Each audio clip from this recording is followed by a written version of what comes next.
Fairness and equity means giving a chance to our young people. We are already doing a lot. And before the end of the year, the Commission will launch a youth package that will establish a youth guarantee scheme and equality framework to facilitate vocational training.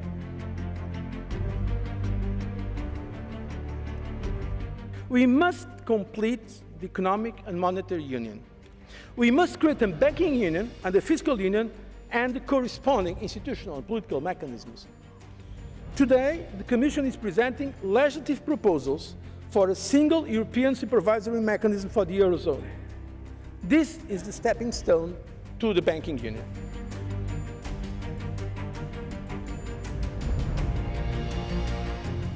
Let's be clear, the European budget is the instrument for investment in Europe and growth in Europe.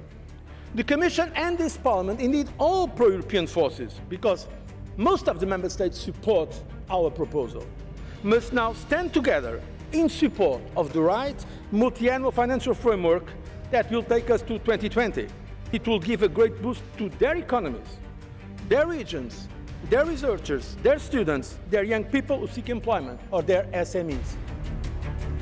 What is the most commonly used word in association with the euro? No, it's not failure, though it could be. No, it's stability, isn't it? A decade ago, everybody said, once we've got the euro currency, it will bring us stability. Well, I would suggest a decade on, what it has brought is chaos, discord and misery for millions.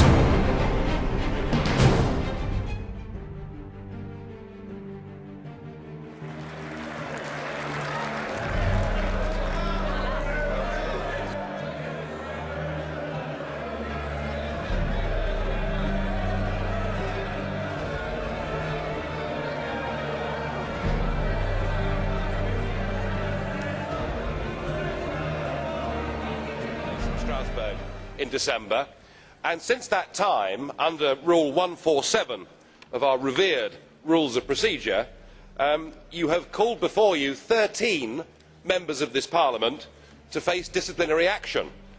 And it seems to me that this has been done on a pretty arbitrary basis. One of the ones that you've called, Cathy Sinnott from our group, I doubt has ever shouted at anybody in her life.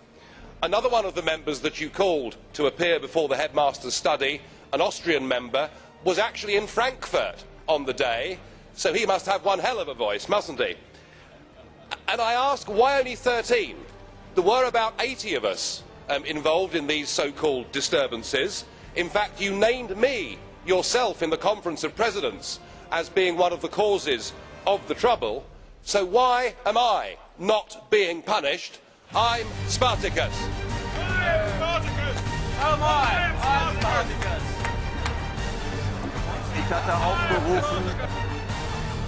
Tomorrow, 11:30, the Prime Ministers will sign a final treaty none of them have read. They sign a bundle of amendments they cannot even understand. Yesterday, the Danish Parliament refused a referendum on a treaty they have not read. They breached the Danish constitution. All negotiations in the IGC and the Linguistic Lawyers Group have been kept absolutely secret towards many members in this Parliament. First, they undo 2 referendums rejecting the constitution. Then they negotiate in secret and keep the content under a new name. The Lisbon Treaty will dissolve the existing EU, establish a new state with joint citizenship, legal personality and all tools of nation states. Most laws will be adopted by civil servants in secret. Democratic deficit will grow. My group proposed to cancel the signature until you have finally read the final text. Mr. Nigel Farage, President of the Europe of Freedom and Democracy. But when we had a president, we'd see a giant global political figure. The man that would be the political leader for 500 million people. The man that would represent all of us on the world stage. The man whose job was so important that, of course, you're paid more than President Obama. Well, I'm afraid what we got was you.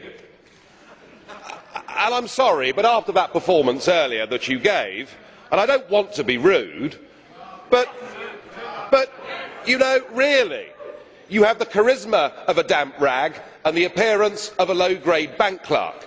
And the question that I want to ask the question that I want to ask, that we're all going to ask, is who are you? I'd never heard of you. Nobody in Europe had ever heard of you. I would like to ask you, President, who voted for you? And what mechanism? Oh, I know democracy is not popular with you lot. And what mechanism do the peoples of Europe have to remove you? Is this European democracy? Well, I sense, though, that you're competent and capable and dangerous, and I have no doubt that it's your intention to be the quiet assassin of European democracy and of the European nation states.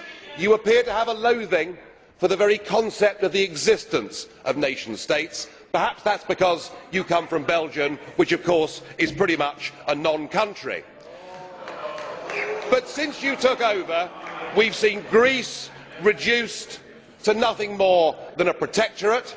Sir, you have no legitimacy in this job at all, and I can say with confidence that I can speak on behalf of the majority of the British people in saying we don't know you, we don't want you, and the sooner you're put out to grass, the better. Well, as you said, Mr. President, you wouldn't like to be rude, and I prefer to go ahead with this statement. Mr. President, blue card, if you could. Yeah. Mr. Farage, would you agree we should apply Article 9 of the treaty?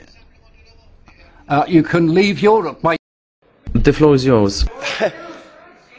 You may not like what I say, but just consider your behaviour. You, after the Irish people in a referendum voted no, said that our group had opened, by supporting the no vote, that we'd opened the door to fascism. You said that we had behaved as a group in the Parliament like Hitler and the Nazis in the Reichstag. We've been called by Danny Cohn-Bendit mentally weak. You know, it has to be, it can't be one way. It is not personal statement. Mr. President Farage, it is not personal statement. I am very sorry, it was not personal statement.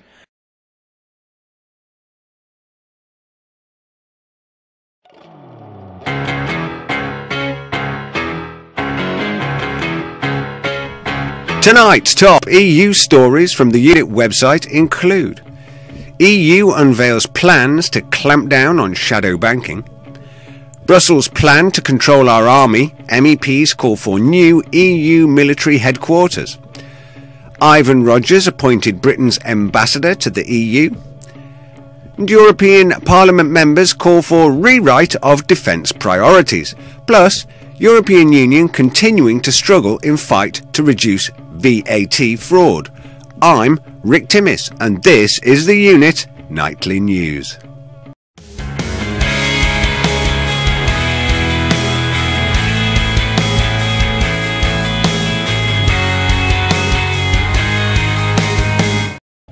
First, from our homepage. The European Union is pushing for a more stable financial system by clamping down on shadow banking, the high finance sector that handles trillions of dollars but isn't bound by the same rules as banks. The Commission, the EU's executive arm, said on Wednesday that while investment vehicles such as money market funds or hedge funds are welcome because they provide extra sources of financing for companies and the economy, they can also pose serious threats to long-term financial stability. This article looks at the shadow banking sector and makes you raise an eyebrow or two when you realise that it holds an asset balance sheet estimated at 51 trillion euros.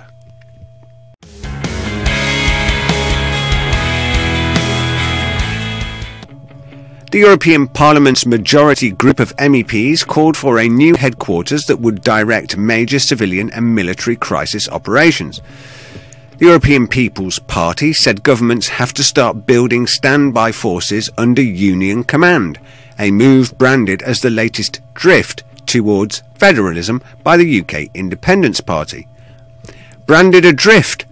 This is not a drift. Indeed, as Mary trailed out, I will talk a little bit about what the international financial institutions are doing and maybe can do even better to help the situation. But I want to start with a few remarks about how we see the economic situation. And being the last speaker, I have the advantage of being able to pick up and draw together a few points that have already been made. Indeed, it is a gloomy picture, as indeed painted by Goran Svilanovic and Vladimir Gligorov. I have to say, we do share that gloom at the moment. We try to be optimistic about the region, and I remain optimistic about the long-term future. But certainly, if you look at the short term, we had in 2012 negative growth in most countries in the Western Balkans. For 2013, we published our new forecasts a couple of weeks ago. We don't expect much growth. It's, for most countries, somewhere between 1% and 2%, with the exception of Bosnia and Herzegovina, where we've put in 0.1%, so positive, but just barely, and Croatia, which has really been in stagnation or recession for the last 4 years. We expect this year another decline in GDP, minus 0.3%. And in fact, when I talk to my friends in Zagreb, people in the economics and investor community, they think that actually we're being a bit optimistic with that figure. So notwithstanding the great achievement of Croatia on the verge of accession, the economy really is in a weak state. For 2014, we expect a little bit of pickup. You know, it's 2014 is, in economic forecasting terms, is a long way ahead, and there's, you know, we could get this completely wrong, as we often do, but.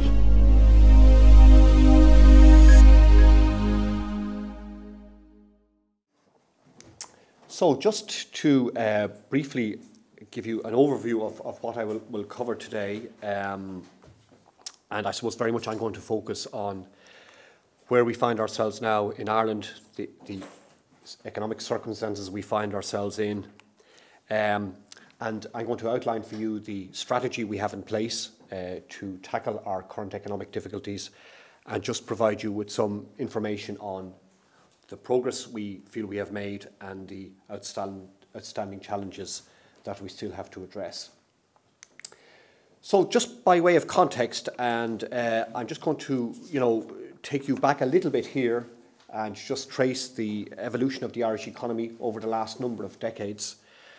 I guess it's important to bear in mind that maybe unlike Japan, the Irish economy for a long time in the post-war period very much underperformed relative to its European and international peers. And it was really only in the 1980s that the economy started to expand at a modest rate. The economy started to pick up slowly during the 1980s. What this graph shows is the growth rate over 5-year periods. And, even in the late 1980s, early 1990s, Ireland was by far one of the poorest countries in the then EU12 or EU15. Our GDP per head was maybe about 75% of the EU average. And it was really only in the 1990s that the economy started to seriously catch up or converge on our richer EU neighbours. There was a gradual acceleration in economic activity in the early 1990s, but the real, I suppose, period of very strong growth in the Irish economy was in the late 1990s. And I think what you saw in this period was the benefits of a number of reforms that had been introduced many years previously started to bear fruit, and started to bear fruit in a very favourable international economy. Advisor on Europe and on global issues as Britain's next permanent representative to the European Union. Rogers is to replace Sir John Cunliffe, who at the end of July was appointed Deputy Governor of the Bank of England. He is expected to take up his new post in November. So, a nice shiny new position. Well, well. The question is, have we appointed a representative of the people of Britain? Well, sadly, it appears not. Rogers previously served as the Principal Private Secretary to the Prime Minister, having been appointed in 2003, leaving the post in 2006. He was previously Director of Budget and Public Finances and Director of European Policy at HM Treasury. Chief of Staff to Sir Leon Brittan, Vice President of the European Commission, and Private Secretary to Kenneth Clarke, Chancellor of the Exchequer. There's that Ken Clarke fellow again. In the private sector, Rogers worked as head of the public sector industry group UK and Ireland at Barclays Capital from 2010 to 2011, and before this he was head of the UK public sector group at Citigroup from 2006 to 2010. So really he's a bankster Europhile. That said, he should fit right in with the rest of the Bruswellian kleptocrats. Madam Deputy Speaker, of course the explosion that everyone is expecting now is a monetary one.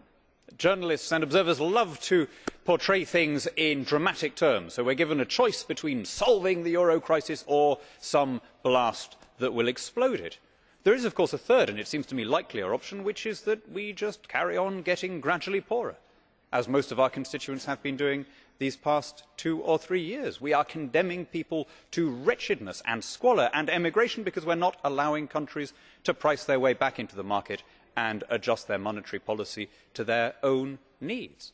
And the real explosion that we risk is not one of the financial system, but one of our democratic system, when people find that it doesn't matter how they vote, because the decisions that most tangibly impact their lives come from remote Brussels institutions. That might be an explosion which is not controllable, but which blasts the entire European system of representative government to sparks and splinters.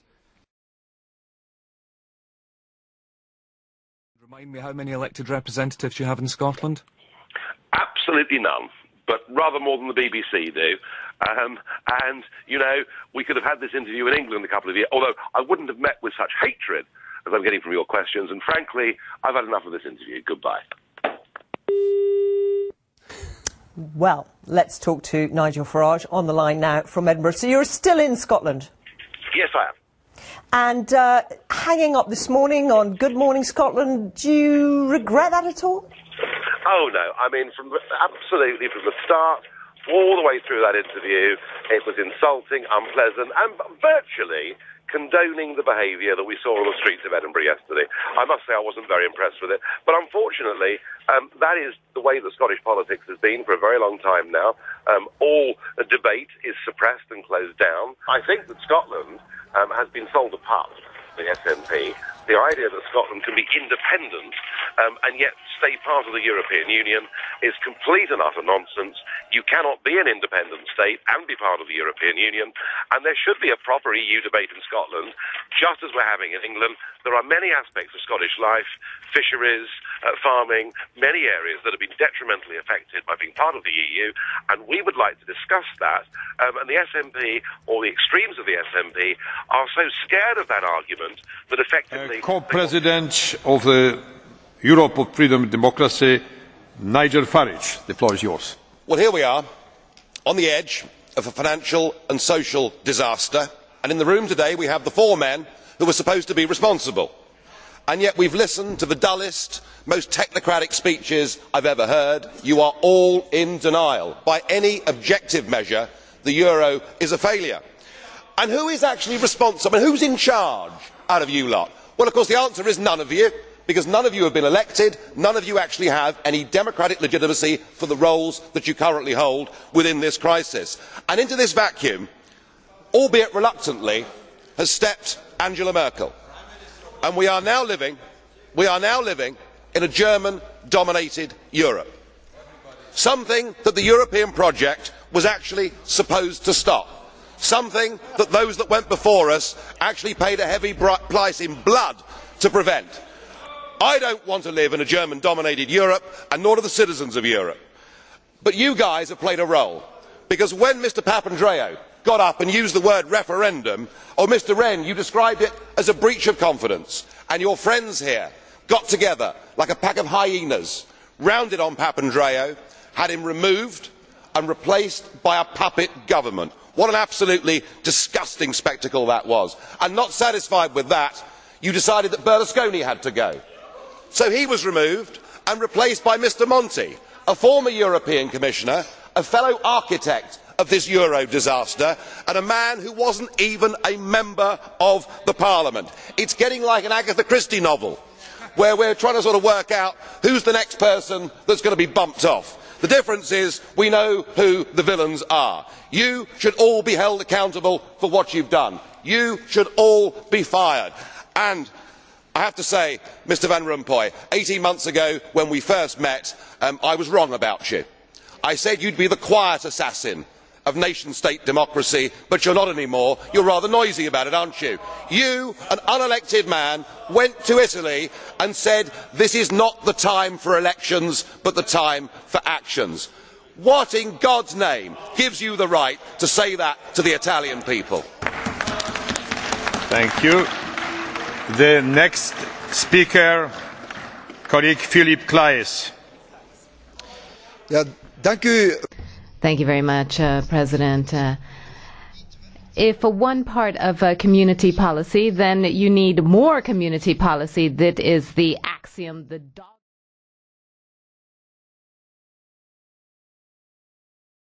You've seen his bio, so I won't go into it in great detail, but Nigel Farage is a founder and leader of the UK Independence Party, UKIP, and a member of the European Parliament for South East England since 1999. He led his party through the 2009 European parliamentary elections, when it received the second highest share of the popular vote and defeated Labour and Liberal Democrats with over 2 million votes. He is a risk taker, having actually narrowly escaped death in the crash of a small aircraft in 2010 that was pulling a UKIP banner. That's going to the ultimate, effort.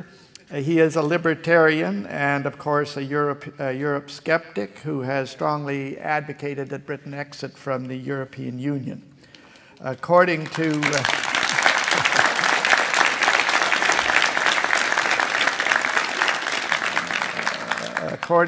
that reliable source, Wikipedia, Nigel is noted for his passionate and sometimes controversial speeches. So, Nigel, why don't you come and give us a passionate, controversial speech?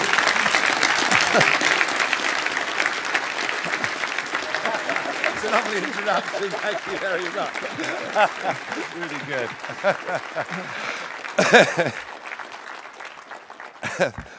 Well, Preston, thank you, and good afternoon, everybody. I must say that to receive an invitation from the great Preston Manning, who did so very much to totally change the nature of political debate and to reconfigure Canadian politics, was absolutely an irresistible invitation, and thank you.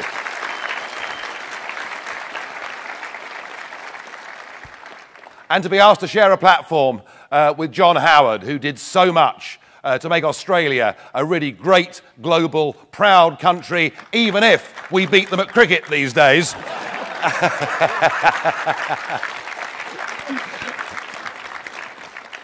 Now, I've just got one small bone to pick with the introduction that I was given. Preston introduced me as being a well-known Eurosceptic. If you look up the word sceptic in the Oxford English Dictionary, it says inclined to doubt. I am not in the least bit doubtful about this European project.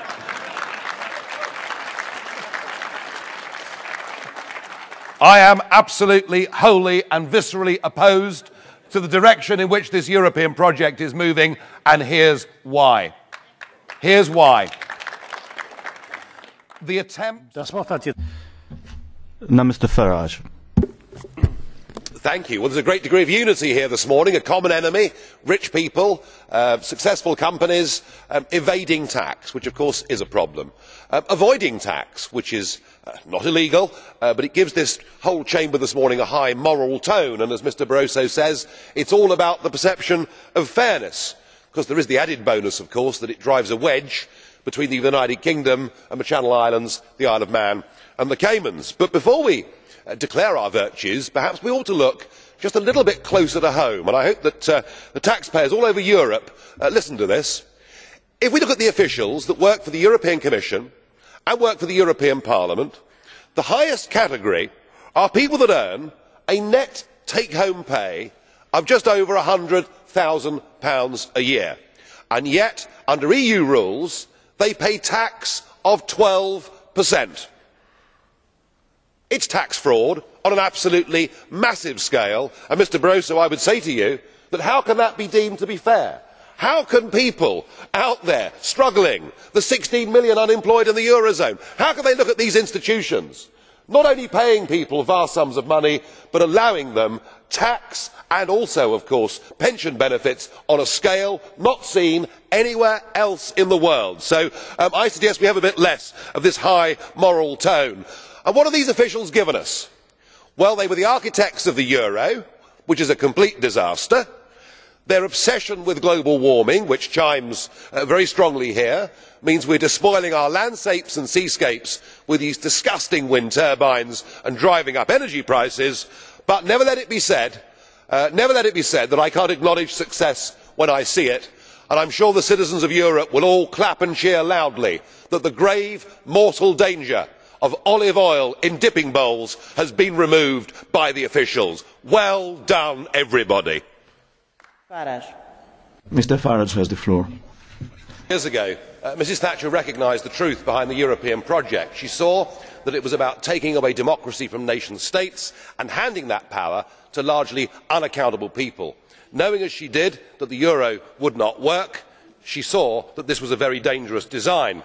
Now, we in UKIP take that same view, and I have tried over the years in this Parliament to predict what the next moves would be as the euro disaster unfolded. But not even me, in my most pessimistic of speeches, would have imagined, Mr Rehn, that you and the others in the Troika would resort to the level of common criminals and steal money from people's bank accounts in order to keep propped up this total failure that is the euro. You even tried to take money away from the small investors in direct breach of the promise you made back in 2000. The next phase of this disaster comes, they will come for or you. Europe's interests. And in the longer term, it's not going to be good for either Britain or Ireland. But we have choices to make. And our future is with Europe. The fact that there's a European Central Bank suits us better than the British Chancellor of the Exchequer setting the value of our currency. We really can't go down this line, and I cannot allow you to say that Ireland has gained sovereignty. Please, you broke away from us.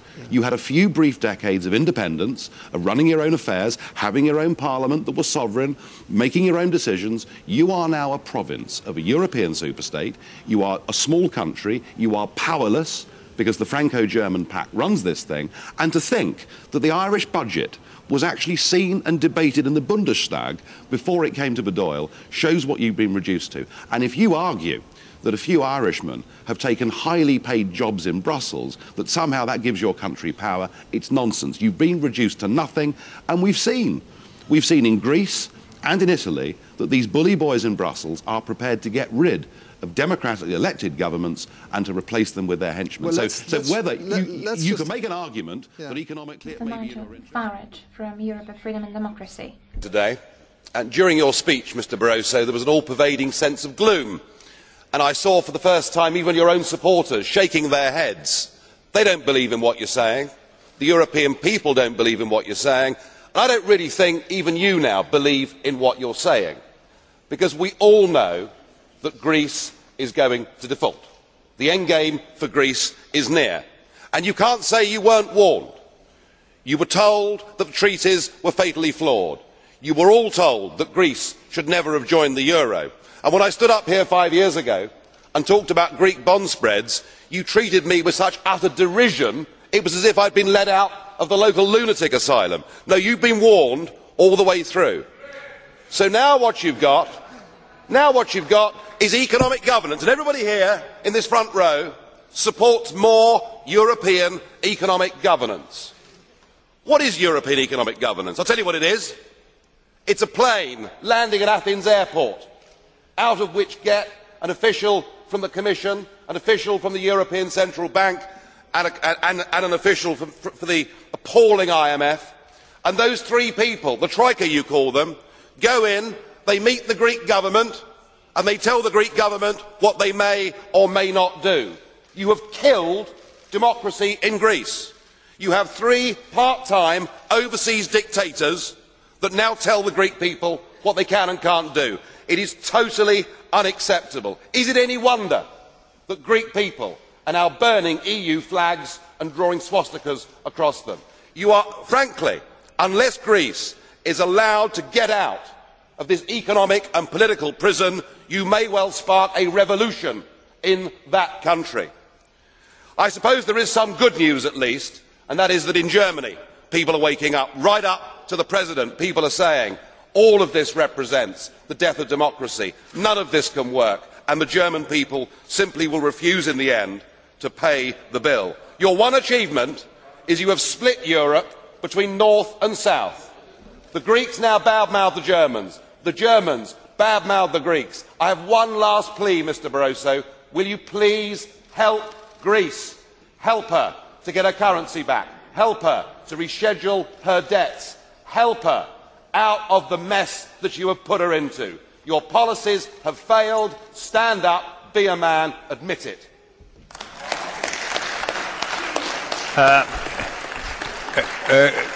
Mr Farage, is a blue card to you. Do you agree? Okay. Pan Lambert. Mr. Lambert. Mr Farage, you're a very good speaker here. I admire your skills, but I have one question to you. You said, well, basically by our dictator way of dictating to the Greeks what they have to do, we will spark a revolution over there. What I noticed over the summer is that the closest we got to a revolution was in the streets of London, and that's not part of the euro. So I'd like to see how you believe that we are going to get out if it's everyone on its own. Thank you. You're quite right. London has had some huge social problems, but they're not there today, are they? The difference is that in Greece these protests go on day after day, and I put it to you that if you strip from people, if you rob people of the most powerful thing they possess in a free society, their ability to vote for and to fire their governments, their ability to be the masters of their own destiny, if you take that from them, all they are left with is civil disobedience and violence. And so what you are doing in the name of economic governance is something that is incredibly dangerous, and far from this European project being something that will engender peace, it is likely to do the very opposite. Dziękuję bardzo. Dziękuję panu.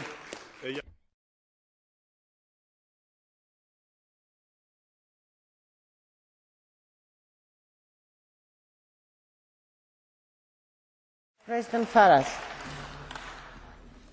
Well, there's only one real debate going on here this week in Strasbourg. It's the fear stalking the corridors, the concern you've got about the rise of Euroscepticism.